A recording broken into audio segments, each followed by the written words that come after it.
अस्सलाम वालेकुम, मैं हूं आपका एस्ट्रोलॉजर सलीम समी। आज फिर किसी नए टॉपिक के ऊपर बात करेंगे।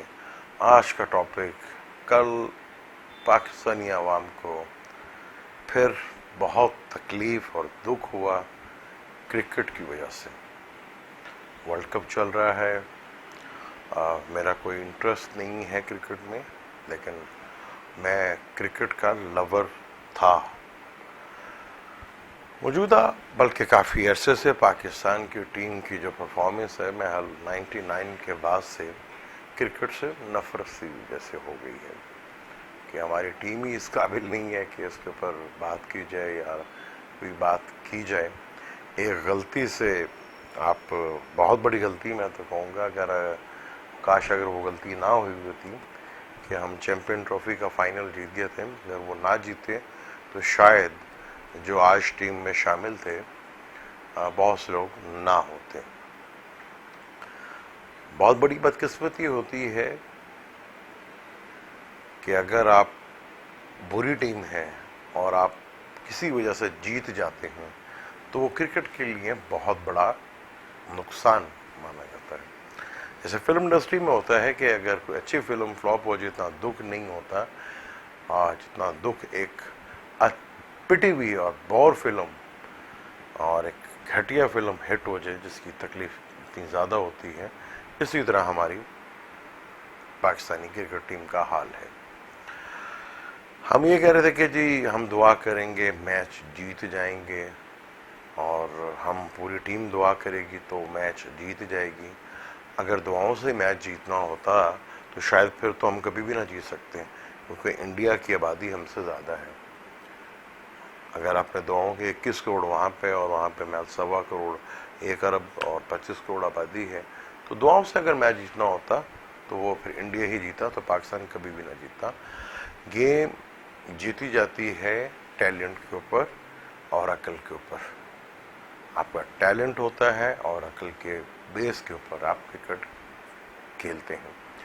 हमारे कप्तान साहब भी जो तबीयत गंडों पे और बाबों पे और फूकों पे और दुआओं पे बिलीव करते हैं, अकल नाम की तो महल उस बंदे के पास है ही नहीं। पाकिस्तान की क्रिकेट की हिस्ट्री में इतना निकम्मा कप्तान मैंने आज तक नहीं देखा। मैं आज भी एस्ट्रोलॉजी के रेफरेंस से ही बात करूंगा, लेकर आऊंगा एस्ट्रोलॉजी के। पाकिस्तान की टीम, अगर कल का मैचअप देखें, अगर आप क्रिकेट के लवर हैं, कहेंगे जी जुआ भी हो सकता था, ये भी हो सकता। पाकिस्तान टीम इस काबिल है कोई इसके ऊपर जुआ लगाए? वो टीम ही इस काबिल नहीं है। आप इंडियंस बहुत बड़ी टीम है, बहुत बड़ी टीम है, आपकी तो टीम ही इस काबिल नहीं है कि उसके ऊपर कोई जुआ लगाए। तो ये तो सबसे बड़ा बकवास और झूठ है कि जी मैच फिक्सिंग हुई है। आपकी टीम ही इस काबिल नहीं है। इंडियन टीम्स बहुत अच्छी है और आप दुआ करें पाकिस्तान के लिए भी कि पाकिस्तान सेमीफाइनल में ना आए, वरना फिर यही लोग सवार रहेंगे अगले 10 सालों तक। मुझे आज तक समझ नहीं आई मोहम्मद हफीज की और शोएब मलिक की। 20 साल से ये क्रिकेट टीम के साथ हैं और किसी के भी मैल 6-7 हज़ार से रन ज्यादा नहीं है। ये कैसे 20 साल क्रिकेट खेल गए, मुझे आज तक हैरत होती है। कैसे खेल गए? ना कोई टैलेंट है इनके अंदर, ना कोई खूबी है इनके अंदर, ना कोई, इन्हें कोई प्लेयर ही नहीं मानता। पता नहीं ये 20 साल कैसे क्रिकेट खेल गए। अगर ये किसी भी दूसरी टीम में होते, अफगानिस्तान में तो शायद ले लिया जाता, वरना दुनिया की टॉप रैंकिंग की जो टीम है शायद इनको कोई 12वां खिलाड़ी भी ना लेता। और यही हाल हमारे फखरा जो है ओपनर, क्या नाम है उसका, फखर, उसका भी यही हाल है। अफगानिस्तान की टीम में तो शामिल हो सकता है, लेकिन वो बांग्लादेश की टीम में भी शामिल हो सकता है, जिससे इतने मैच खेलने के बाद अपनी टेक्निक का नहीं पता चला कि मैंने कैसे खेलना है। और वो कप्तान जो फूकों पे और अम्मा दुआ करेगी मैच जीतेंगे, जिसमें अकल नाम की कोई चीज़ नहीं है, पॉसिबल ही नहीं है कि आप कभी मैच जीत सकें। हाँ, दुआ करें कि क्रिकेट जीते, और क्रिकेट जब भी जीत सकती है जब 4 बड़ी टीमें आए, और वो इंग्लैंड है, ऑस्ट्रेलिया है, इंडिया और न्यूजीलैंड। इन्हीं के दरमियान अगर फाइनल्स हों तो ज़्यादा मज़ा आएगा। कोई फ्लूक से आगे आ जाए तो क्रिकेट का सत्यानाश होगा। तो पाकिस्तान जिस नंबर पे है वो डिज़र्व करती है, बल्कि उसे और नीचे आ जाना चाहिए। अब जब भी ये वर्ल्ड कप के महल को, मैं तो एक आधा मैच देखा, पाकिस्तान के देखा, डिस्कशन ज़रूर होती थी। हमारा एक ग्रुप है एस्ट्रोलॉजी का, एस्ट्रो लंच, उसके ऊपर जो बाकी दीगर एस्ट्रोलॉजर हैं उनसे गपशप रहती थी मैच के बारे में, पाकिस्तान के मैच पर। मैं ज़्यादा कोई इंटरेस्ट क्रिकेट में तो रखता नहीं। अब वहाँ डिस्कशन चलती रही थी। जितने भी मैच 22, 23, 24 मैच हो चुके हैं वर्ल्ड कप के, जो पहले बारी करती रही टीम बहुत ज़्यादा जीती है मैच। बहुत कम हुआ है जो सेकंड बारी में टीम जीती है, वो भी जब जीती है कि स्कोर थोड़ा हुआ तो टीम वो जीती है सेकंड बारी वाली। अगर स्कोर ज़्यादा हुआ तो वो टीम नहीं जीती। 16 को सन हाउस चेंज कर गया है।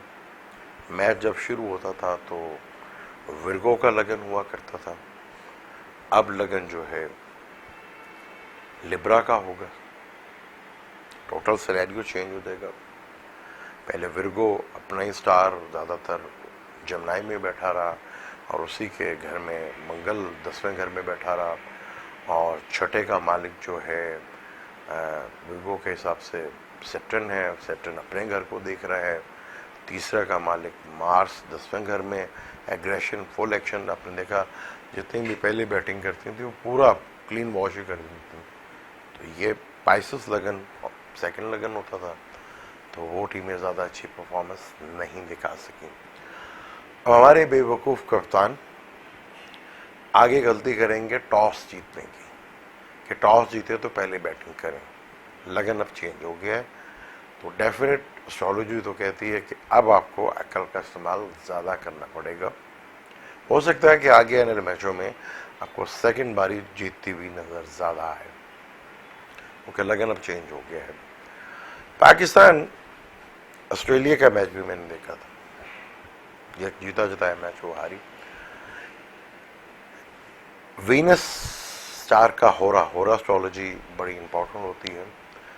मैच के दरमियान जो एस्ट्रोलॉजी करते हैं तो होरा एस्ट्रोलॉजी, ये वक्ती एस्ट्रोलॉजी जिसे कहते हैं, कि कोई साहिल आके सवाल करे तो उसे होरा एस्ट्रोलॉजी कहते हैं। जब भी वीनस का टाइम आया, पाकिस्तान की टीम, ऑस्ट्रेलिया के मैच में भी आप देख लें कि 2 आउट है, बड़ा अच्छा स्कोर जा रहा है। जैसे वीनस का टाइम आया उधेड़ के रख दिया, पूरे 4 से 5 खिलाड़ी आउट हुए।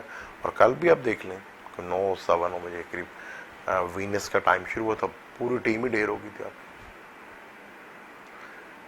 अगर वो, और बैड लक कि जब मरकरी का टाइम आया तो बारिश हो गई। अगर इस हमारे कप्तान ने अक्ल नाम के, और जो कोच है वो भी, मैं क्या कहूँ अब इसको, वो कोच भी बेवकूफ़ है। भैया अगर तुम टॉस जीत गए तो बैटिंग पहले करो। फेवर जो है स्टार कंडीशंस की, वो ज़्यादातर जो है वो कर रही है फर्स्ट पारी को। लेकिन अब लगन चेंज हो गया।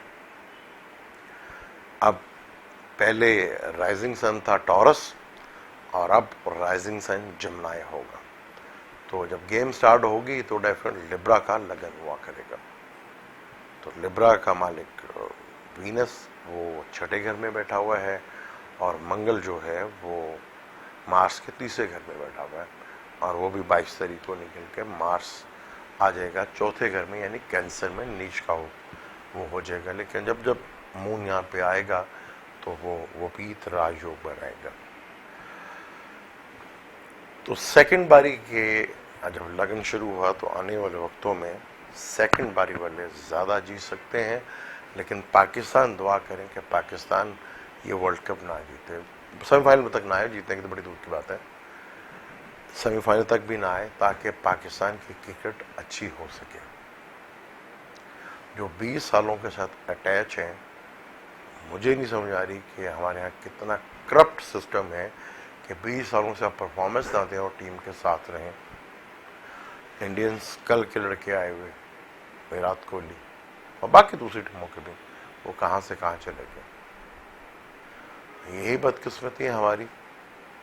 दुआ करें कि पाकिस्तान ना जीते ताकि हम अपनी बुनियादों को सही कर सकें। दुआओं से मैच नहीं जीते जाते, टैलेंट और अक्ल के बेस के ऊपर मैच जीते जाते हैं। हम वाहिद कौम है जो दुआओं पे बैठी होती है। अक्ल से काम लेना तो हमारा शोबा ही नहीं है, हम तो अक्ल से काम लेते ही नहीं है, क्योंकि हमारे यहाँ तो अक्ल का इस्तेमाल करना मना है ज़रा। हाँ, बस दुआओं पे बिलीव करें और दुआओं से ही काम होगा। अगर दुआओं से काम होने लगता तो फिर बहुत कुछ हो चुका होता। हमें चाहिए, एक 100 कर लिया था वर्ल्ड कप में पिछले साल, वो 100 लेके बैठ गया हमें। और वही फ़खर जो ओपनर है उसका भी 100 लेके पीछे बैठ गया। वो बाबर आजम साहब बड़े टैलेंटेड है, बड़े टैलेंटेड है, आज तक 60 के बाद ऊपर नहीं गए कभी। तो बेहतर यही है कि अगर आपने टीम की परफॉर्मेंस बेहतर करनी है तो जो आज इन क्रिकेटर्स को मिला हुआ है वो उनसे वापस ले लें। फिर देखें जब ये आएंगे साइकिलों के ऊपर और फटों के ऊपर, बस में धक्के खाएंगे तो बड़ा अच्छा करेंगे। इनसे जो दिया है वापस ले लें। जिस बंदे को आप टीम में शामिल नहीं कर रहे थे वर्ल्ड कप में, सबसे अच्छी परफॉर्मेंस ये दे रहे हैं। एक तो वो हमारे वो क्या नाम है सेलेक्टर साहब, उनका तो अल्लाह ही हाफिज़ है। अल्लाह करे उनसे जल्दी जान छूटे, वरना टीम फिर जो है वो कहीं और ही पाई जाएगी, वहीं पे सेंचुरी होंगी, क्रिकेट के मैदान में नहीं हो सकती। मेरा एस्ट्रोलॉजी में क्रिकेटर्स में कोई इंटरेस्ट नहीं, ना ही मैं कोई प्रोडिक्शंस करता। हाँ, डिस्कशंस जरूर करता हूँ, वो भी आपस में हम एस्ट्रोलॉजर बैठ के करते हैं। पाकिस्तान के लिए अच्छा है कि पाकिस्तान जो है ये वर्ल्ड कप में कोई ज़्यादा होप मत लगाएं और दुआ करें कि पाकिस्तान सेमीफाइनल में ना आए, वरना हमारी बदकिस्मती फिर हम अगले 5 सालों में ऐसी ज़हीलो ख्वार होंगे। तकलीफ हुई क्योंकि पूरे पाकिस्तान को तकलीफ हुई। इंडियन टीम का लेवल है, इनका तो लेवल ही नहीं। इंडियंस कमेंट्स आप मीडिया देखें तो वो तो आपको टीम ही नहीं मानते। हरभजन सिंह का एक बड़ा है कि जी इंडिया पाकिस्तान का मुकाबला, वो मुकाबला ही नहीं है जी, वो टीम ही नहीं है, उससे क्या मुकाबला हमारा। ये अल्फाज इंडियन मीडिया में चलते, और वो सच बोल रहे हैं, झूठ नहीं है। आज हकीकत भी यही है कि हमारी टीम इस काबिल है। इस टीम को फारिग किया जाए, बल्कि मैं तो कहता हूँ पाकिस्तान में क्रिकेट 2-3 साल के लिए बंद कर दी जाए, ये अपनी औकात में वापस आ जाएंगे। तकलीफ हुई तो बात की। ओके, मैंने कल का मैच भी नहीं देखा तो मुझे शौक ही नहीं है। हाँ, ये ज़रूर पता किया था कि जी टॉस जीत कर हमारे वो क्या मैं उन्हें कहूँ बकवास आदमी कप्तान हमारा कि जी उन्होंने बैटिंग दे दी। अक्ल का अंधा, दुआओं पे बिलीव करने वाला। दुआओं पे बिलीव बंदा जब करता है, जब कुछ पहले करता है, फिर अल्लाह से मांगता है कि जी मेरा जो काम था वो मैंने कर दिया, अब जो आपको बेहतर लगे। जो लोग अक्ल का इस्तेमाल नहीं करते वो टीमें और वो कौमें इसी तरह दुनिया में ज़लीलो ख्वार होती हैं, क्योंकि कुरान में डायरेक्ट 134 या 116 दफ़ा अक्ल का इस्तेमाल और इनडायरेक्ट भी यही कहा गया है कि अक्ल का इस्तेमाल करो। इवन कुरान ने तो यहाँ तक भी कहा है कि जो लोग अक्ल का इस्तेमाल नहीं करते वो जानवरों से भी बदतर हैं। हाँ, मुझे दें इजाज़त, फिर किसी नए टॉपिक पे आपसे बात करेंगे। अल्लाह हाफ़िज़।